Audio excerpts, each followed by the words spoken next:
commonly spoken word in a 24/7 life is actually a verb.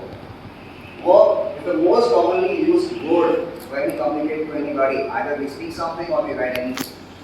Okay, so now let me introduce you to the family of verbs. The family of verbs. Okay, so verbs can be like of be form. You already know about this thing. Okay, be form is actually known as like is, and, or are, and then you have modal verbs. In modal verbs, you have verbs like can, could, and those. Modal verbs are those verbs which can control the function of the main verb. Okay, like if I say yes. Okay, whatever the technical knowledge we have, it is known as hard skills. Like if I'm very good at computers, I'm very good at accounts, okay, physics, chemistry, whatever things are. Okay, this is something which is known as hard skills. But how to interact with somebody, it will be as soft skills. How to communicate with anybody. Now, there are two things which are very imperative, important for all of us to understand for communicating in a good way. That is how to speak and what to speak. Okay, that is how to speak and what to speak. Most of the people know what to speak. The audience are quite good.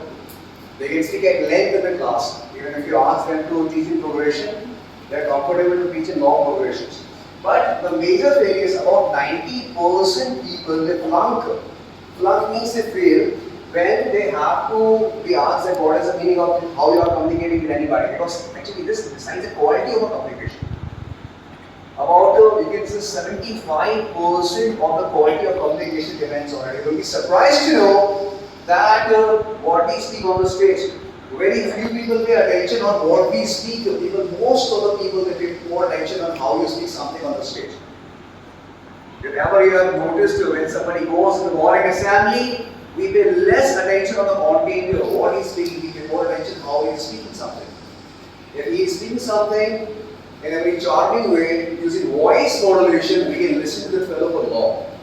But if the content level is quite high, but if you are not able to understand what he is saying because of the poor, how that is voice modulation, it will be of no use.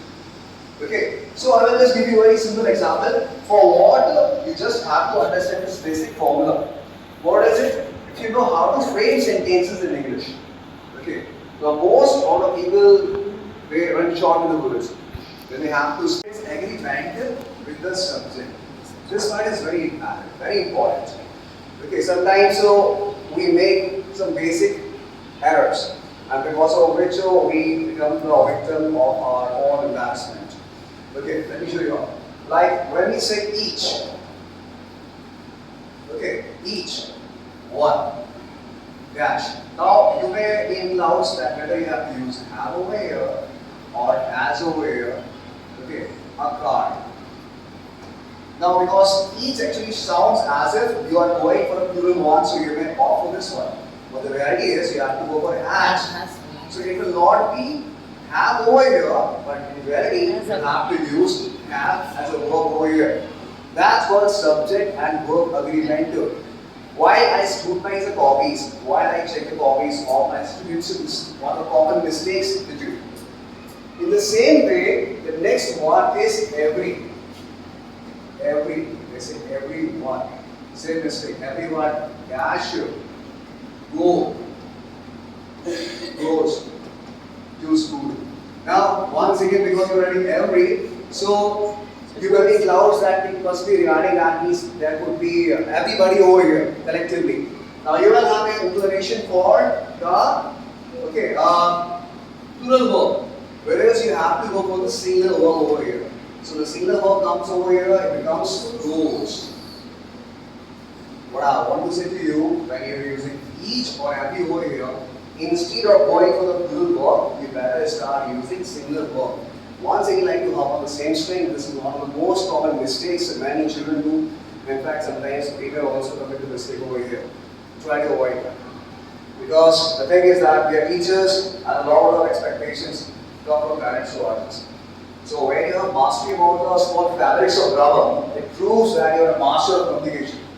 And what I believe is that conviction that in the profession of teaching, communication skills play a very important role. There are plenty of people